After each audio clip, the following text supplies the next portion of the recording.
hoy yo quiero enseñar algo muy importante para que nosotros no vayamos a cometer algunos errores en cuanto a las directrices de Dios sobre las leyes que Él ha establecido, y vamos a hablar sobre el conducto regular de Dios sobre el tabernáculo. El conducto regular de Dios. Primera de Crónicas, capítulo 13, versículo 1 al 4. Esto es un estudio que, aunque lo he dado en épocas anteriores, pero ahora Dios me ha mostrado algo más para poder profundizar, porque la palabra, a medida que uno la estudia, va profundizando más. Primera de Crónicas, capítulo 13, versículo 1 al 4, me confirma cuando haya encontrado. Leo a favor de todos ustedes. Dice la Biblia de la siguiente manera: entonces David tomó consejo con los capitanes de millares y centenas y con todos los jefes, y dijo David a toda la asamblea de Israel: si os parece bien y si es la voluntad de Jehová nuestro Dios, enviaremos a todas partes por nuestros hermanos que han quedado en todas las tierras de Israel, y por los sacerdotes y levitas que están con ellos en sus ciudades y ejidos, para que se reúnan con nosotros y traigamos el arca de nuestro Dios a nosotros, porque desde el tiempo de Saúl no hemos hecho caso de ella. Y dijo toda la asamblea que se hiciese así, porque la cosa parecía bien a todo el pueblo. La cosa, el consejo, la unanimidad que todos aprobaron parecía bien al pueblo. Puede sentarse.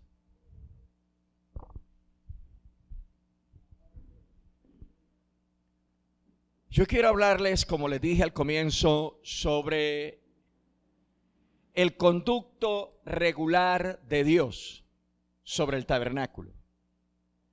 Toda institución, sea pública, sea privada, sea religiosa, cualquier institución tiene un conducto regular. Su propia casa, su propio hogar, tiene un conducto regular. Cuando el ser humano desconoce ese conducto regular, entonces, amado hermano, causa un sabor amargo. Cuando el ser humano desconoce o violenta el conducto regular sobre su casa, sobre su trabajo, sobre la empresa donde usted labora, inmediatamente causa un pequeño desastre, una pequeña controversia, y en algunos casos se va a mayores los resultados. Ahora, ¿pero qué es el conducto regular? Yo quiero explicarles lo que significa esa palabra. A veces lo usamos. El conducto regular es la cadena jerárquica. Es esa cadena jerárquica, por decirlo, para notificar o aprobar acciones o situaciones según su importancia. Ejemplo, problemas de un colegio. Cuando hay problemas en un colegio, el alumno debe reportarle al profesor. El profesor a su vez al coordinador. El coordinador a su vez al rector. Y si no se hace nada, viene una junta de toda la directiva de ese plantel. En el plano militar hay jerarquías. Y allá nadie se puede pasar por encima de las jerarquías. Lo primero que le enseñan a un recluta, yo no soy reservista, pero eso es lo que he podido entender. Cuando una persona llega novata se le llama recluta. Y lo primero que le enseñan en esos 3 meses, amado hermano, antes de jurar bandera, es a conocer la jerarquía, a conocer la cadena de mando, a conocer el conducto regular, a quién se le debe dirigir, amado hermano, en cualquier situación de la vida, en cualquier situación del tiempo que permanezca allí. Pues en el plano espiritual, Dios no nos ha dejado sin los conductos regulares para que el pueblo lo conozcamos. Lamentablemente hay cristianos actualmente que no les interesa nada de esto. Creen que solo orar, creen que solo ayunar, creen que solo cantar, creen que solo predicar es lo correcto. Eso es bueno y hay que hacerlo, pero hay que hacerlo dentro del conducto regular. Hay que hacerlo dentro del diseño que Dios estableció para él poder recibir lo que se está tributando, para él poder recibir lo que se le está, sirviendo en el servicio. Ahora, en cuanto al conducto regular que Dios ha establecido para el tabernáculo, para el templo o para la tienda que el pueblo de Israel llevó por muchos años en el desierto, Dios estableció que una familia fuera la encargada, amado hermano, una familia fuera la encargada de transportar los utensilios sagrados, de transportar los utensilios del tabernáculo. Y esa familia era la familia de Leví, los hijos de Leví. Pero dentro de los hijos de Leví estaban los descendientes de Coat, estaban los descendientes de Merari, estaban los descendientes de Gersón, los gersonitas, los meraritas y los coatitas y los levitas. Habían unos descendientes de la familia de Leví que a cada uno, según el libro de Números, a cada uno, amado hermano, se le estipulaba la labor para hacer. Porque eso se llama orden, eso se llama ordenamiento. Lamentablemente hoy la gente no le gusta el orden. Vaya, visite la pieza de sus hijos. Yo la visito cada rato y me da vergüenza a veces. A veces me siento orgulloso de usted. A veces digo, Dios mío. Vaya, visite a veces la casa de un familiar. Tremendo. Hay gente que no le gusta el orden. Hay otros que les gusta el orden. Pero les gusta tanto el orden que son tan meticulosos, Padre Celestial, que también cruzaron la línea. Todo tiene un equilibrio, ¿no? Y en cuanto al tema que nos refiere en esta hora, Dios estableció un orden establecido. ¿Para qué? Para que, amado hermano, no se violentara ese orden y las consecuencias en el mundo espiritual las recibiera el pueblo. Porque déjeme decirle, todo lo que se hace en la tierra tiene su respuesta en el cielo y el cielo responde. Todo lo que se ejecuta en la tierra, amado hermano, es el resultado de una situación que se procesa en el cielo. Por eso Cristo en una ocasión les dijo, todo lo que atéis en la tierra será atado en el cielo, pero todo lo que desatéis en la tierra será desatado en el cielo. El cielo no está desconectado de la tierra. La que a veces trata de desconectarse y cree vivir desconectada del cielo es la tierra. Pero el cielo y la tierra se han unido. ¿Y quién los ha unido? El sacrificio de Cristo cuando fue colgado de la cruz y murió con los brazos abiertos. El Cristo de la gloria unió el cielo con la tierra. Por eso a Jesús en el libro de Hebreos se le llama el sumo pontífice. Y la palabra sumo pontífice significa grande puente. Y eso fue lo que Cristo hizo. Formó un inmenso puente de la tierra al cielo. Por eso el que camina por ese puente será salvo. El que no camina por ese puente arriesga a perderse. Por eso Cristo lo dijo, yo soy el camino, yo soy la verdad y soy la vida, a su nombre. Ahora, volviendo al tema, en el libro de Números, el Señor había delegado, amado hermano, al pueblo de Israel, pero dentro del pueblo de Israel había sacado a la tribu de Leví. Eso lo encontramos en el libro de Números capítulo 1. El capítulo 4 del libro de Números. Gloria al nombre del Señor, encontramos todo lo que les estoy diciendo. También encontramos el capítulo 7, versículo 6 en adelante, donde Él distribuye el trabajo de las tribus. Mire, por ejemplo, los gersonitas parecía que eran un poquito flojos. ¿Por qué? Porque a ellos solo les delegó a cargar las cosas livianas. Ahí está escrito. Solo las túnicas, solo las cortinas, lo liviano. Pero agárrese la silla. A los meraritas, gloria al nombre del Señor, a los meraritas les encargó, amada iglesia, a cargar lo más pesado, las tablas, gloria al nombre del Señor, las maderas y todo lo que más pesaba les encargó a cargar, a llevar. Para desarmar el tabernáculo, los gersonitas llevaban las túnicas, las cosas más delicadas, pero los meraritas llevaban las cosas más pesadas. Grábese eso, porque más adelante vamos a nombrar a Usa. Y vamos a mirar de dónde viene Usa y por qué murió Usa, aún siendo levita Usa. Entonces es importante que nos grabemos esto. Alguien dirá, ¿y para qué eso no sirve para ser salvo? Quizás tenga razón, pero sirve para que se libre de muchos problemas aquí. Sirve para que no llegue mutilado al cielo. Sirve para que no sufra aquí en la tierra. Y mientras lleguemos al cielo, porque el que salva es Cristo, sí, estoy de acuerdo con usted, pero si no nos sometemos a los conceptos y preceptos de Dios, podemos dar, amado hermano, una señal de rebeldía. Y la rebeldía no puede ser limpiada por la sangre de Cristo. Al menos que se arrepienta el rebelde. Pero el rebelde siempre va aumentando su rebeldía y haciendo crecer su rebeldía, y nunca va a reconocer porque no sabe qué es humildad. Entonces, los gersonitas tenían ese encargo de Dios. Dios dijo eso, pues tenía que hacerse como Dios decía. Y los meraritas tenían a cargo llevar las cosas pesadas. Dios lo estableció. ¿Quién discute con Dios? Y eso estaba plasmado en la ley. Eso estaba plasmado en la palabra.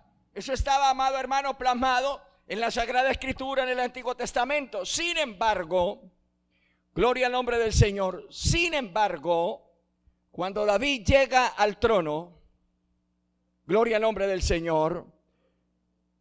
Cuando David llega al trono, un hombre bueno, un hombre que amaba a Dios, un hombre que quería hacer las cosas de la mejor forma para Dios, porque él no llegó al trono matando al rey de la época. Al contrario, el rey casi lo mata. Él no llegó al trono dando un golpe de estado. No. Él llegó al trono en un sufrimiento por tanta persecución de Saúl. Él llegó al trono porque había llegado el tiempo de Dios honrarlo. Y David llegó al trono, como ya lo conocemos a través de las enseñanzas de la palabra y de lo que hemos recibido. Llegó al trono porque fue el momento de Dios. Sin embargo, David no era un hombre con malas intenciones. David no era un hombre con malos procederes ni llevaba malos propósitos en el corazón. Y tan pronto él llega al trono, él extraña el arca de Jehová. Él extraña ese inmueble de madera, amado hermano, que tenía 5 codos por 5 codos. Era algo cuadrado, era lo que representaba la presencia de Dios. Porque para el pueblo de Israel, en el caso de David, israelita como era, el arca era lo más valioso que había para un israelita. Lo más valioso. Y para el pueblo de Israel el arca representaba, vuelvo a decir, la gloria de Dios, la presencia de Dios. Así que para David era importante que el arca estuviera en Jerusalén. Porque hay cosas, amado hermano, que no deben estar fuera de su lugar. Hay cosas que deben estar en su lugar. Una de las cosas era el arca. El arca estaba ausente de Jerusalén. El arca estaba ausente del tabernáculo. El arca estaba ausente del templo. El arca estaba ausente del lugar donde el pueblo tenía que verla. Donde el pueblo tenía que, amado hermano, ver la manifestación de Dios allí. Pero cuando llega David, él inmediatamente empieza la preocupación por traer el arca. A Saúl no le importó, porque a Saúl le importaba era otra cosa. A Saúl le importaba era su reputación. Y no digo que no nos importe la reputación, no debe de interesar, pero no debe ser lo primero. Mientras usted más se preocupa por su reputación, más se la van a denigrar, más la van a atacar, más la van a desfigurar. Desde que usted tenga la frente en alto y esté en paz con Dios, siga adelante aunque lo desfiguren. Amén, hermano, aunque lo desfiguren. Si hay algo que tiene que arrepentirse, pídale perdón a Dios. Pero mientras no sea cierto lo que digan de usted, hermano, avance, que el camino te espera. ¿Cuántos alaban la gloria del Señor? Ahora, a Saúl no importaba era su reputación. Por eso cuando fue a destruir a Amalek, aparentemente a destruir, y llega y se construye una estatua, un busto a su nombre, a su gloria. Construyó una imagen. Mira, el primero que empezó a construir bustos algunas estatuas para que le honre al pueblo fue Saúl. Pero cuando llega David, David desde muy temprana edad honraba a Dios, bendecía a Dios, le servía a Dios. Y él lo primero que piensa es en traer el arca. Sin embargo, David no se las sabía todas. Lamentablemente,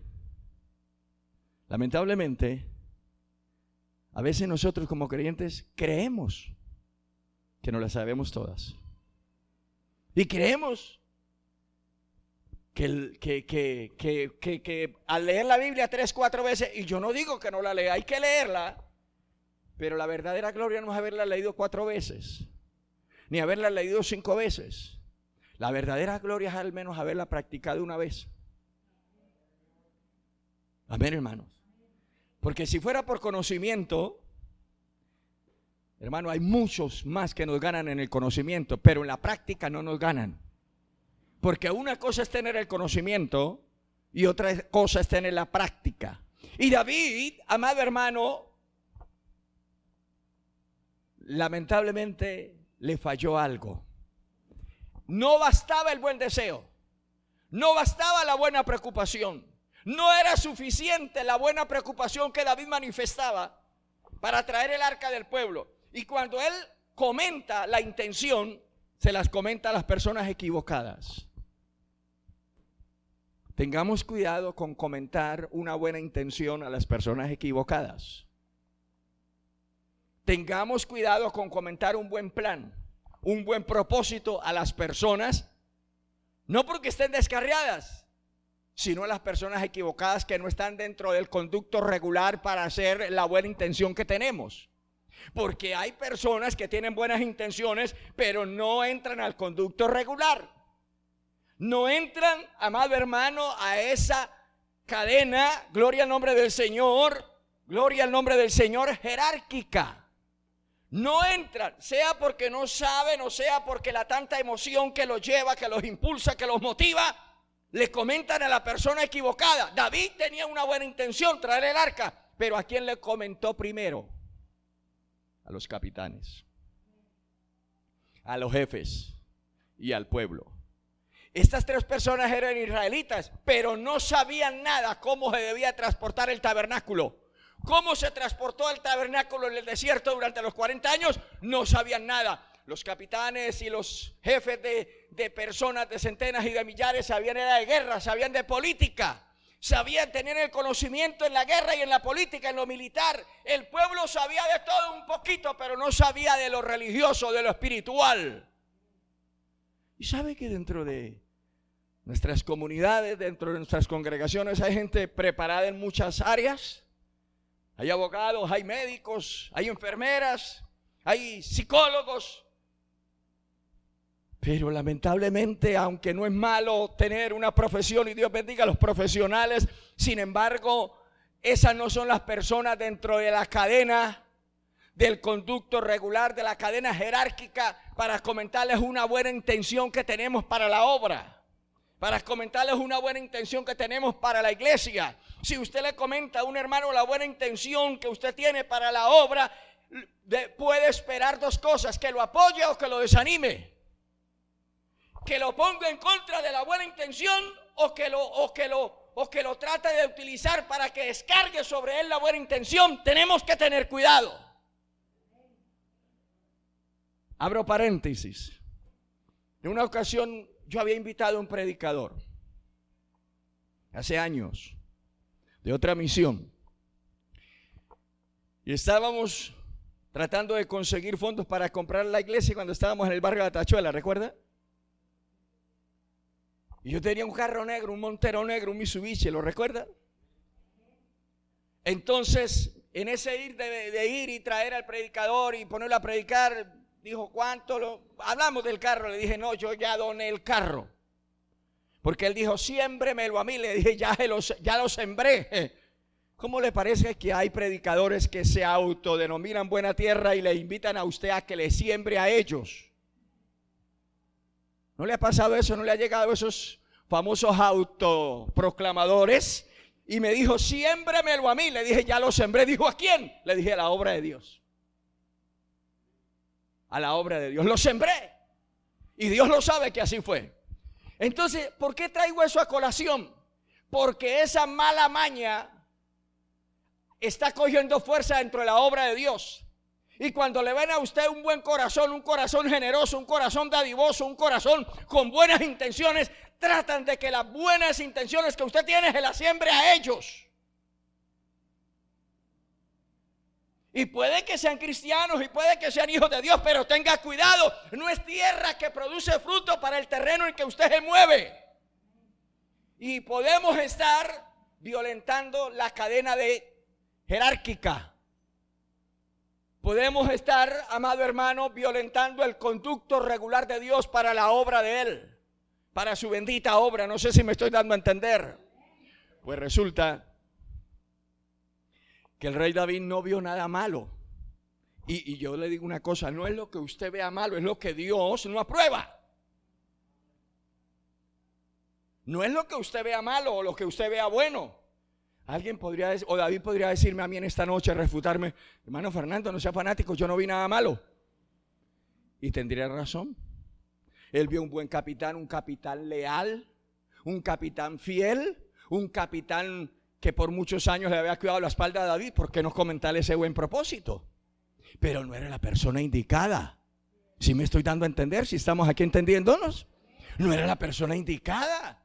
Le comentó a unos jefes que le cuidaban la espalda. ¿Cómo no van a tener confianza con ellos? ¿Cómo no van a ser los hombres de confianza? Pues eran los mejores para David. Pero no sobre el tema del arca. Sobre otros temas sí, pero no sobre el tema del arca. Y ahí es donde usted tiene que tener un gran cuidado. ¿A quién le abre el corazón con sus buenos planes? ¿A quién le abre el corazón con sus buenos propósitos? ¿A quién le abre el corazón con sus buenas ideas? Porque hoy hay muchos líderes que van buscando la oveja gorda para poderla atrapar. No hablo de grasa ni colesterol.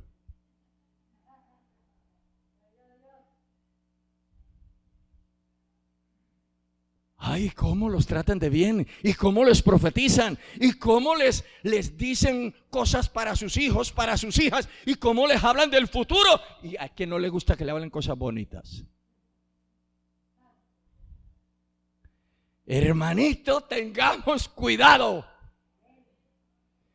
David no vio nada malo, le habló a los capitanes y por último le habló a la asamblea, al pueblo. Y todo el mundo aprobó. Pero en esa invitación nunca mencionó a los levitas. ¿Aló? Nunca mencionó a los levitas. Nunca mencionó a la tribu de Leví. A los que nunca podía ignorar frente al tema. Ignórelos si van a la guerra. Ignórelos si van a conquistar pueblos. Ignórelos si van, amado hermano, a traer botín de otras naciones. Pero no los ignore cuando se trata de levantar el tabernáculo y transportar las cosas del tabernáculo. No los ignore porque la Biblia estaba escrita que eran ellos los encargados. Hay cosas que usted a mí no me debe contar. Que el niño regó la leche, perdone, a mí no me interesa. Cuéntesela a su papá, al papá del niño digo. Que el vecino me insultó. Y hay otras cosas que usted no debe contárselas a la gente de la iglesia. Pero hay otras que usted debe llamar la autoridad para contarlas. Y no todo el pueblo las debe saber. Solo las personas encargadas. En este caso, el conducto regular. ¿Cuántos alaba la gloria de Dios? ¿Sí me estoy dando a entender? El conducto regular, estoy tratando de enseñar cuál es el conducto regular de Dios referente al tabernáculo. Y en este caso es referente al templo. Sigamos. Todo el pueblo aprobó, todo el pueblo dijo amén, amén, hubo un regocijo. ¿Cómo no va a haber regocijo si era el arca de Jehová por más de 20 años ausente del pueblo de Israel?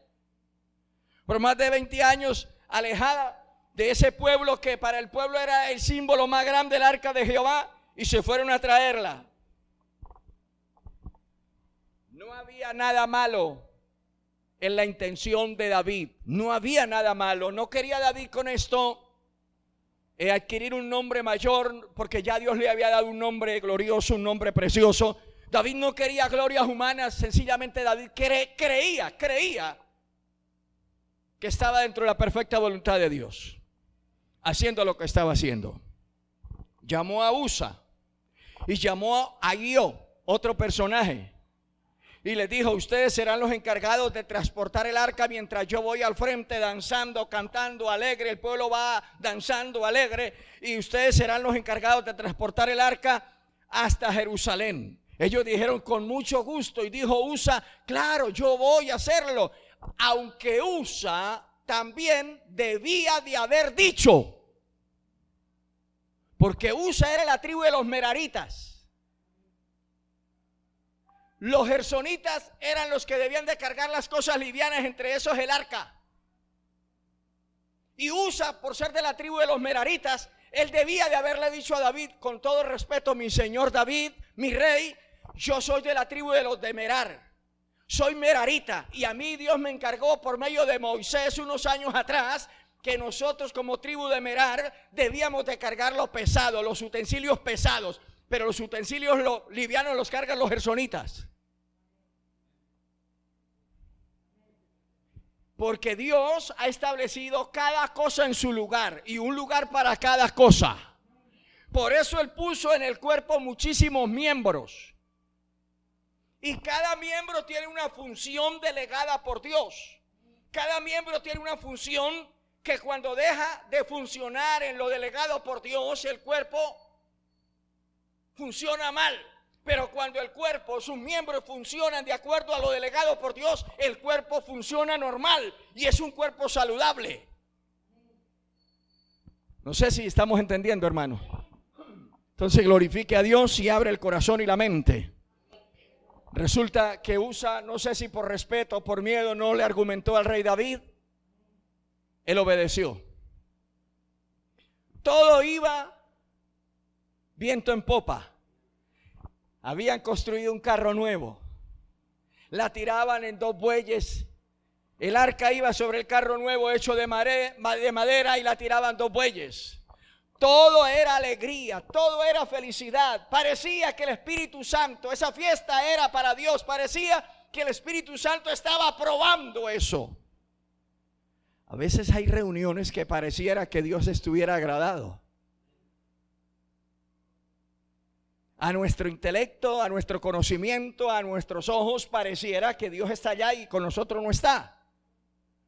Y a veces pareciera que está mejor allá que acá.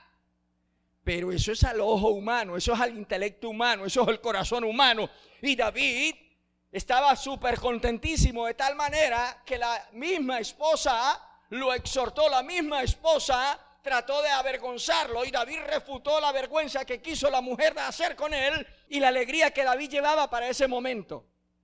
Sin embargo, unos metros más adelante, esa alegría se tornó en muerte. Esa alegría se tornó en tristeza. Esa alegría desapareció del rostro. Y todo el pueblo, con su algarabía, gozo y felicidad, porque el arca iba llegando a Jerusalén, todo el pueblo se echó a llorar. ¿Qué pasó? Dice la Biblia que los bueyes caminaban y en el camino una piedra. En el camino habrán piedras que nos harán detener la locura. Y hay que entender el propósito de esas piedras. Cuando el Balaán, profeta Balaán, iba en su mula rumbo a Balac a maldecir el pueblo por orden de Baal, no por orden de Dios, Dios permitió que la mula se metiera por un camino empedrado, angosto, que no cabía sino solo la mula, pero como el profeta iba sentado en la mula, le lastimó la pierna y le lastimó la otra, y entonces lo apretó como especie de un sándwich. Dios le estaba diciendo a Balaán: el camino le salieron escollos, devuélvase. La piedra que hizo tambalear el carro en que llevaban el arca en tiempo de David estaba dando un mensaje: devuélvase. Si estaban en la voluntad de Dios y el gozo era de Dios, no debía de salir piedra. Pero como la palabra estaba escrita, pero al rey se le olvidó, no sé si voluntaria o involuntariamente, lo cierto fue que se le olvidó consultar los libros. Y se le olvidó consultar a las personas indicadas, a las personas especializadas, y no solo especializadas, no porque fueran con cartones profesionales, sino porque eran ordenadas por Dios. Y cuando uno entiende que una persona ha sido ordenada por Dios, así no tengan títulos como tienen otros, tenemos que acudir a ellos porque son los escogidos por Dios. Resulta que la piedra obstruyó el buen andar de la llanta y la dio el carro. Cuando Usa vio que el arca se iba a caer, él tuvo la buena intención de detener el arca para que no cayera, pero vaya sorpresa, cayeron miles y miles de voltios, electricidad celestial, y lo calcinó, lo mató. Las buenas intenciones no son suficientes para hacer la obra de Dios. Yo le voy a decir una cosa, en el infierno hay mucha gente que ha llenado el infierno con buenas intenciones. No solo sirven las buenas intenciones sirven y perduran cuando han salido las buenas intenciones del manual bíblico. Amén, hermano. En el plano espiritual, en el plano ministerial, hay muchos predicadores que se han autoproclamado servidores de Dios. Pareciera que tienen un desarrollo mayor que los que llevamos 30 y más años en el ministerio, y de un momento a otro se florecen y crecen, pero así como crecen, decrecen también. Fueron ellos los que se autoproclamaron, pero Dios nunca los había llamado, Dios nunca los había colocado. Y yo quiero que la iglesia, usted como iglesia, como la responsable de escucharme a mí, la responsable de parte de Dios, que la responsabilidad que tengo con ustedes de parte de Dios, de enseñarle la verdad, de enseñarle el camino, de enseñarle la vida, aprenda a conocer que las buenas intenciones no son suficientes. Hay buenas intenciones, pero no dirigidas por Dios. ¿Cómo pueden haber buenas intenciones sin ser dirigidas por Dios? Ahí vemos en la Biblia, David tenía buenas intenciones, pero lo que causó fue desgracia. Lo que causó fue muerte. Cuando murió Usa, todo se quedó quieto. ¿Sabe qué dijo David? Recojamos el arca y llevémosla a casa de Obed-edom. 3 meses duró el arca ya.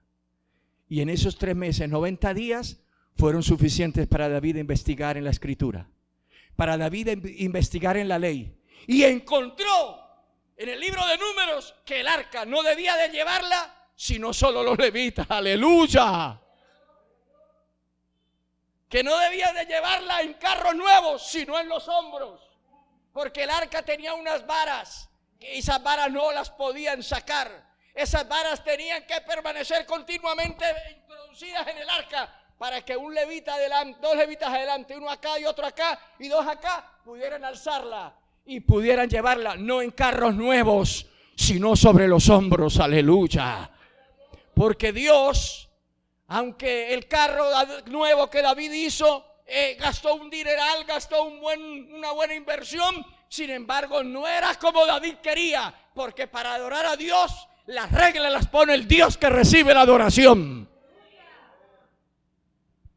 Hoy en día el pueblo es el que dice cómo se adora a Dios. El líder musical es el que dice cómo se adora a Dios, no aquí, sino en otras iglesias. Dios bendiga a estos muchachos. Johncito, Dios te guarde cada día más, con su esposa y el grupo. Dios los guarde a todos. Yo, Silvia, nunca cambien.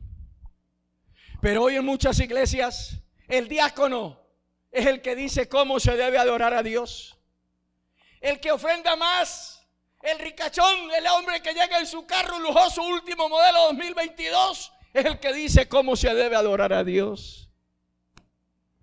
Y hoy en muchos lugares se adora no como Dios quiere que se adore, sino como el pueblo dice que se tiene que adorar. Y usted es consciente de lo que dice ahí, Primera de Crónicas 13:1. Consultó a los capitanes, a los jefes y al pueblo. Hermano, a veces el pueblo en muchas iglesias es lo que le dice al pastor: predique sobre esto, no predique sobre esto, predique sobre aquello, predique sobre esto, no predique sobre lo otro, porque fulano está así y se puede ir, y eso lo necesitamos aquí en la iglesia para que nos construya un templo de 4 pisos. Tengamos mucho cuidado con esto, iglesia. Quizás aquí no hayan muchos poderosos en plata, pero hay gente con buen deseo de agradar a Dios. Y eso es lo que cuenta en un culto. Eso es lo que cuenta, que haya un gran deseo, no de adorar un hombre, no de adorar una misión, no de adorar un púlpito, no de adorar un atrio, no, de adorar al Dios del universo que nos salvó y que nos ama tanto. A Él sea la gloria. Aleluya.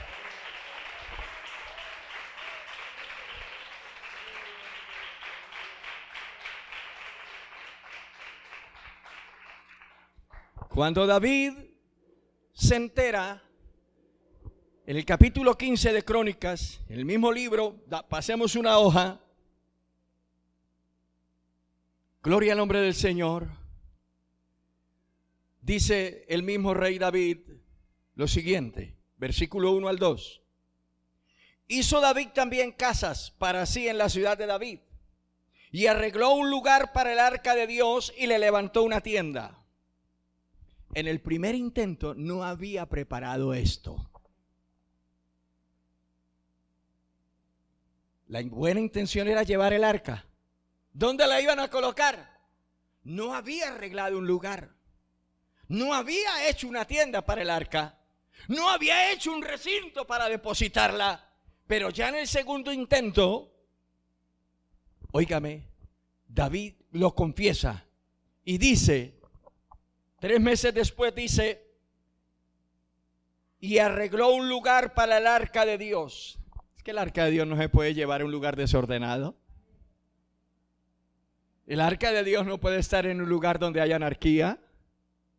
Recuerda cuando en el tiempo del sacerdote Elí, cuando sus 2 hijos, Omni y Fines, primer libro de Samuel, el pueblo de Israel fue a luchar contra los filisteos.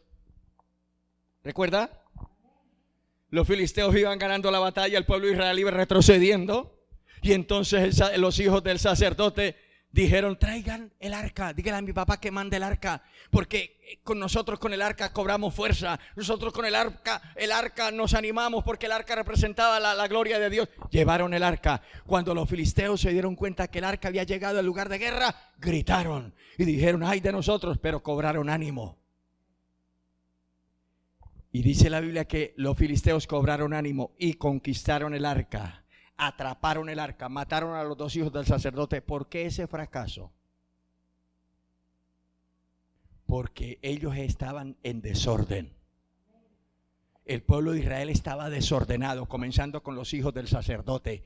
Eran unos pervertidos, eran inmorales, saboteaban las ofrendas, se robaban la carne que era para quemar, la grosura de la carne se la robaban, se la comían. Las mujeres que iban a ayunar al templo, que iban a vigilar al templo, se aprovechaban de ellas, las violentaban, cometían inmoralidades. Y ahora sí en la batalla, ahora sí querían que Dios los honrara. El arca no puede llegar a un lugar de desorden. El arca tenía que estar en un lugar ordenado. Así que si usted quiere que la gloria de Dios se mueva en su vida, sienta la presencia de Dios, ponga en orden su casa. Lamentablemente, hoy hay muchos talentos hermosos, pero no buenos. Bonitos, pero no sabrosos. Porque lo que produce sabrosura y lo que produce bondad y benignidad es la presencia de Dios que tipifica el arca en el corazón de una persona. ¿Cuántos alaban la gloria de Dios? David quería llevar en su primer intento el arca sin haber ordenado un lugar, sin haber hecho un lugar. Ahora en el segundo intento, mire lo que dice el versículo 1 del capítulo 15. Arregló un lugar para el arca de Dios y le levantó una tienda. Verso 2. Entonces dijo David, el arca de Dios no debe de ser llevada sino por los levitas, porque a ellos ha elegido Jehová para que lleven el arca de Jehová y le sirvan perpetuamente. Aleluya, aprendió la lección, pasó el año. Hermano, tenemos que aprender. Mire, ¿qué tal yo me ponga aquí a cantar con la guitarra, hermano? Usted se desanima y se va. Yo canto en la casa, solo, porque no tengo oidores. Pero aquí en el lugar de la alabanza están los músicos, ellos son los que saben. Ellos son los que llevan nuestras almas, nuestros espíritus a servirle a Dios en la adoración, porque aparte de que interpretan bien, ellos oran antes de cantar para que la unción caiga en la alabanza y pueda contagiar a todos. Yo oro para que Dios bendiga el culto, oro para que bendiga la palabra, pero yo no me voy a poner a usurpar, a quitar el lugar, aunque yo pudiera hacerlo por la autoridad que se me concede, pero voy a embarrarla. Voy a dañar el culto. Voy a distorsionar la adoración a Dios. ¿Acaso es que la adoración es para el hombre? La adoración es para Dios, y todos en común acuerdo buscamos lo mejor para Dios. Entonces David reconoció que los levitas eran los designados por Dios para servirle en el templo, porque a ellos los había escogido Dios para que le sirvieran perpetua. ¿Usted se ha dado cuenta que en el libro de Apocalipsis hay mensajes a 7 iglesias?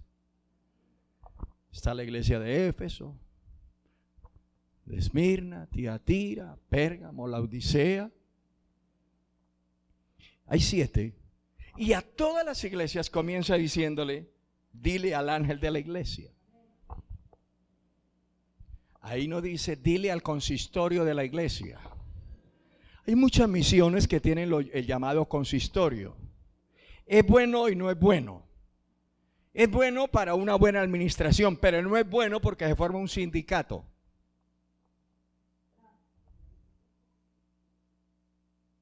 El consistorio es bueno cuando depende todo el consistorio de la presencia de Dios y está ceñido a la palabra, pero no es bueno cuando adquiere figura de sindicato. Y la mayoría de consistorios han empezado bien, pero han terminado con la figura del sindicato, y todo sindicato ha quebrado empresas. Si quiere, pregúnteme varias empresas aquí en Bucaramanga cómo las ha quebrado. Todo sindicato ha llevado a la quiebra a las empresas.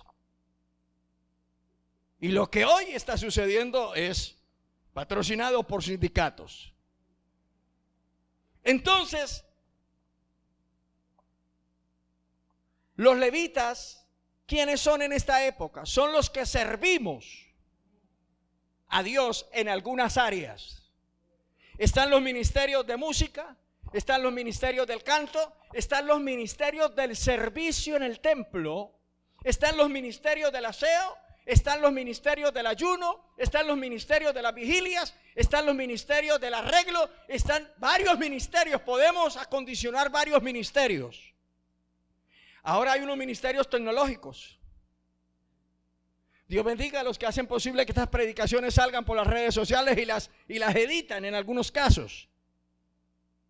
Y Dios bendiga porque eso ha bendecido miles de almas. Yo no he podido leer mensajes, pero han aportado mensajes bien y otros quizás regular. Pero bueno, eso es un ministerio. Esos son ministerios que se desarrollan en una iglesia, en una congregación, en una misión. ¿Para qué? Para que la adoración suba adornada. La adoración suba con olor fragante, suba como una ofrenda agradable al Dios Todopoderoso. Por eso cuando a usted lo coloquen a tomar la temperatura, lo coloquen de ujier, lo coloquen a prestar un servicio en la iglesia, no lo haga de mala gana. Si lo coloca en una lista de aseo, venga temprano y con gusto. Haga el aseo que es para el servicio y para la obra y para la gloria y para la adoración que se le va a tributar al Dios del cielo durante ese servicio.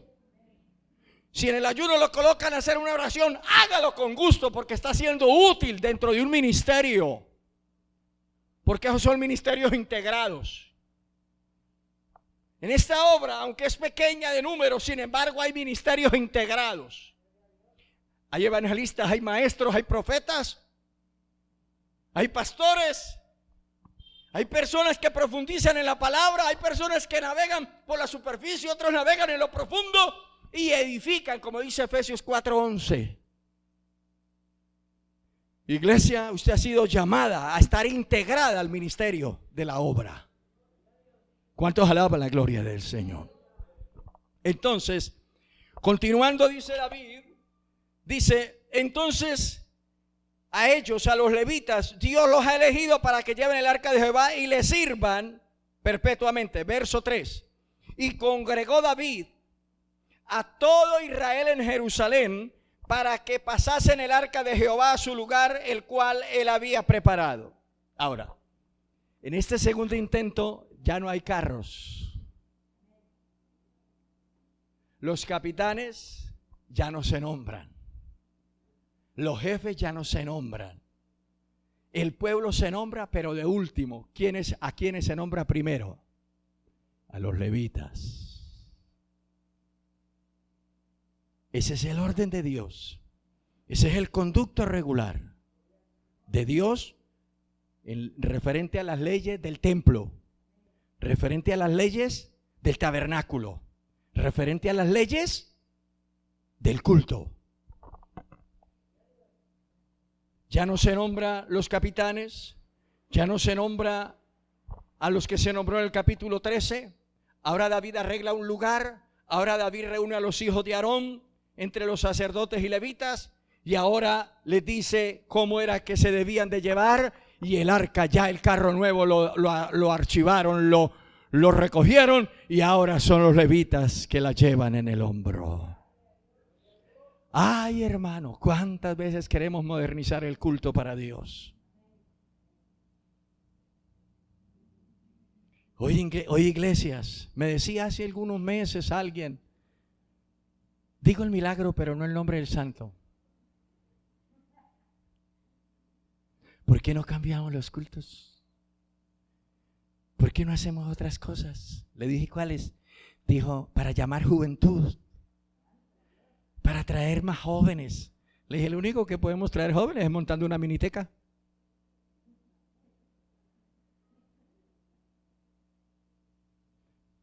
Pero después de que yo me muera, mientras yo viva, seguiremos como estamos haciendo. Lo que tenemos que es doblar un poco más la rodilla. Lo que tenemos que es pedirle a Dios gracias, y queremos mover la gente, pongamos el rostro en la tierra, pongamos el rostro en el piso, doblemos las rodillas y dejemos de ser tan filipichines.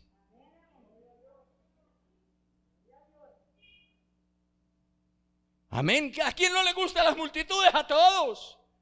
Pero ¿qué herramientas hoy está usando la iglesia a nivel general? Da tristeza eso. En una reunión de una asociación que pertenecía algún tiempo, dijeron en la reunión, en esa asociación, yo era parte de la junta de esa asociación hace algunos años, y me dijeron, Pastor Fernando, es que queremos hacer un evento juvenil. Le dije, sí, eso está muy bien. Usted va a invitar a los jóvenes. Le dije, pero desarrollenme en el tema. Hasta ahora, después de muchos años, hasta ahora les comento a ustedes.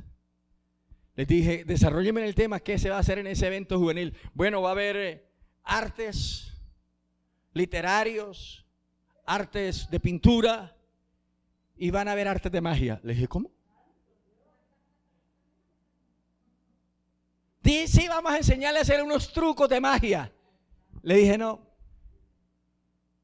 lo va a llevar. Le dije, no, señor, déjeme quieto, y si es posible le renuncio. Y así fue que le renuncié, después de que le di un sermón bien largo. Y después ya los señores, no cuenten conmigo. ¿Cómo yo hallo a los jóvenes tras de que para que oren es una pelea, es una lucha?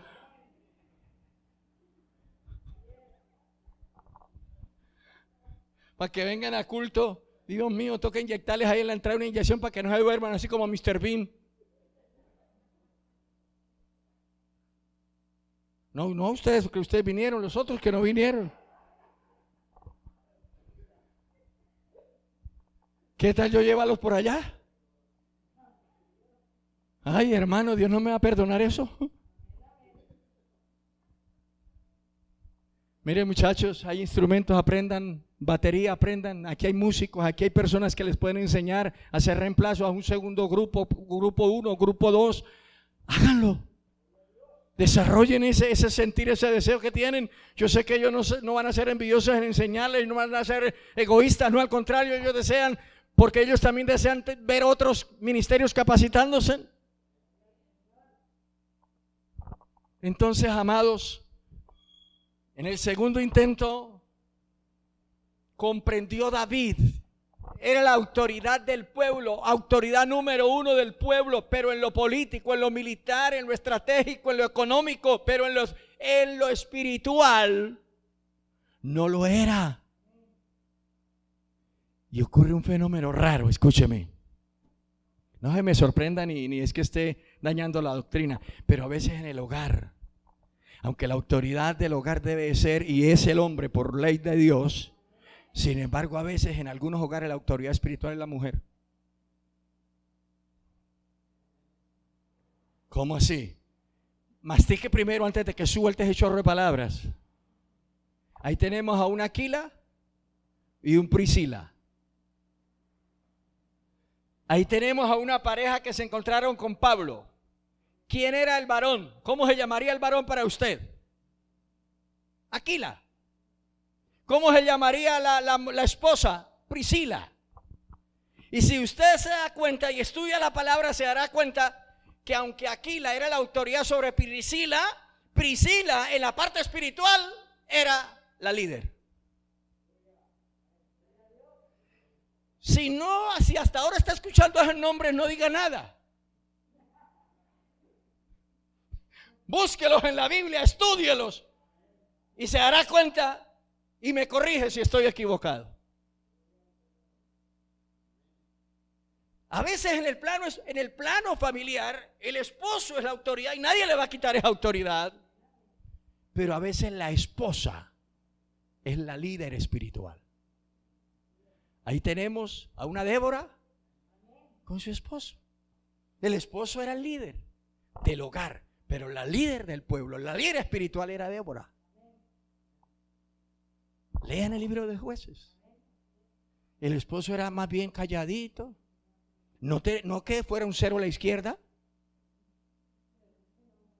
pero el esposo no encabezaba las guerras, no encabezaba las luchas, no encabezaba a los ejércitos, a la batalla. El esposo iba detrás, porque lo mismo que ocurrió con Pablo y Bernabé, los que han estudiado la palabra. En la iglesia local, la autoridad entre Pablo y Bernabé, la autoridad entre ellos dos la ejercía en primer lugar Bernabé en el templo. Pero fuera del templo, la autoridad la ejercía Pablo. ¿Por qué eso? Estudie. Porque Bernabé era la autoridad dentro de 4 paredes, ejercía autoridad y se desarrollaba bien en ese hábitat. Pero Bernabé no era capacitado para estar al aire libre en el público. Entonces Dios le dio la autoridad a Pablo y Bernabé y Pablo se entendieron. Bernabé entendió que la autoridad de él la ejerciera dentro del templo, dentro de las 4 paredes, y cuando salían a la obra misionera la autoridad la ejerciera Pablo.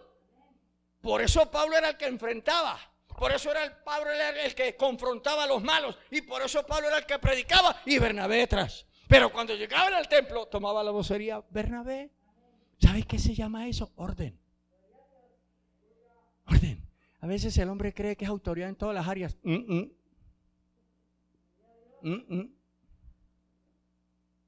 Esa autoridad del hogar, esa autoridad de la esposa, esa autoridad de los hijos, pero a veces en el plano espiritual, el que tira las riendas de ese hogar en la parte espiritual es la mujer. Y lo dejo ahí para que estudie. Volvemos al tema. ¿Cuántos alaban la gloria del Señor? Los levitas quizás no sabían manejar armas, quizás no eran diestros en artes marciales como los militares, pero era la autoridad en el plano religioso. Y los capitanes de millares y de jefes de centenas le debían honra a los levitas. Así los levitas fueran sin experiencia en el área política, en el área militar, sin mucho dinero, sin mucha fuerza, sin mucha preparación, pero a Dios les había escogido. Y como tal, los capitanes entendieron, tampoco se rebelaron contra David, tampoco dijeron es que nosotros somos los duros acá, somos los fuertes. No, ellos entendieron, porque lo entendieron por experiencia propia. Dios no quiere que lo entendamos por experiencia propia. Sencillamente Dios quiere que lo entendamos por el conocimiento de la palabra. Usted no espere estrellarse para saber que duele. Usted no espere quemarse para saber que el fuego arde. No, para eso está la literatura, para eso está la lectura. Y ya para ir terminando, quiero decirle algo. Cuando llevaban el arca de acuerdo al plan de Dios, ahí sí hubieron sacrificios. Empezaron el camino sacrificando, durante el camino sacrificaron y terminaron sacrificando. Porque eso cuesta. El hacer las cosas para Dios tiene un costo, tiene un sacrificio. Y 3 cositas ya para finalizar, les quiero dejar en su corazón. Primero, la sabiduría nos enseña lo siguiente, que los caminos de Dios son más elevados que los nuestros. Por eso Isaías dice, vuestros caminos no son mis caminos, ni vuestros pensamientos, mis pensamientos. Como son más altos los cielos que la tierra, así son mis pensamientos. A veces uno cree una cosa y no es lo que Dios quiere que creamos, sino lo que Dios ha establecido en su palabra para que creamos. Entonces, la sabiduría, que es el cúmulo de experiencias en uno, el montón de experiencias adquiridas en uno, nos enseña que los caminos de Dios son más elevados que los nuestros. ¿Por qué? Porque Él conoce cuál es la mejor forma de llevar a cabo su obra.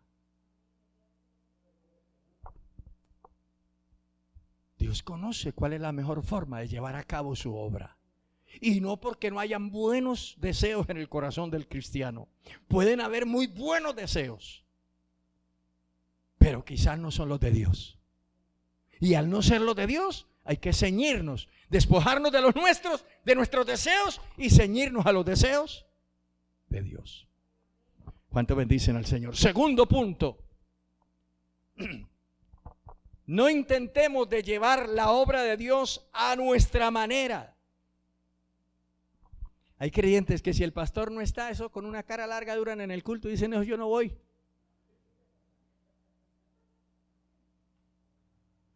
Yo le digo una cosa, nosotros los pastores somos igualiticos que ustedes.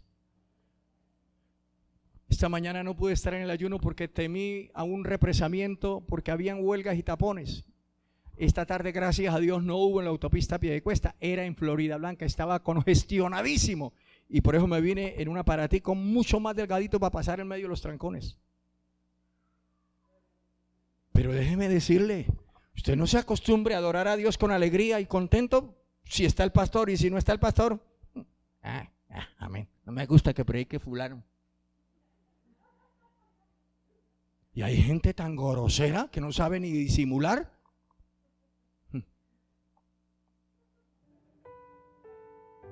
No sea grosero con un hermano, con una hermana, con alguien que predique diferente al pastor. Si el hermano pastor, el líder de la obra, delega a alguien, es por pura necesidad, por pura física necesidad. Entonces no intentemos llevar la obra de Dios a nuestra manera. No, Dios utiliza a quien se le venga en su voluntad santa. ¿No ve? Utilizó un gallo para despertar la conciencia de un apóstol. Utilizó una mula para despertar o frenar la locura de un profeta. Utilizó una ballena para transportar a un profeta rabioso.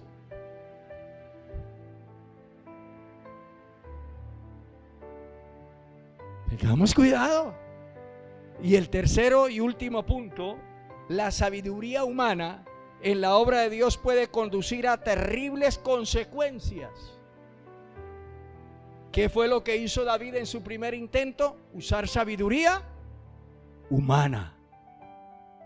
No, no es que sea pecado, pero no es la indicada por Dios.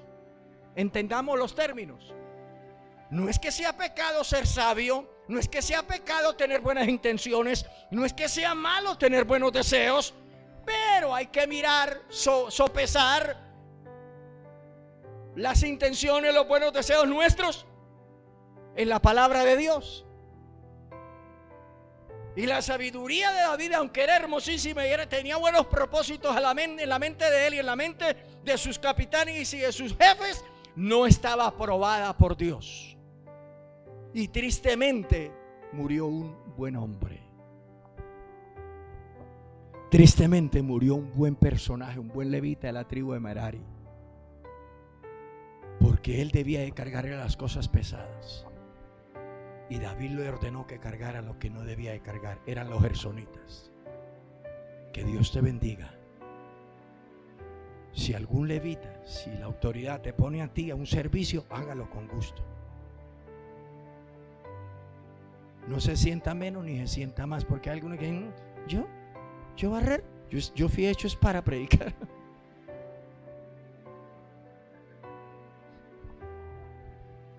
Yo de ujier, si yo fui llamado fue para profetizar. Amada iglesia, espero que esta enseñanza haya añadido sabiduría y conocimiento para que conozcamos el conducto regular de Dios en lo referente al tabernáculo o al templo. Que Dios te bendiga.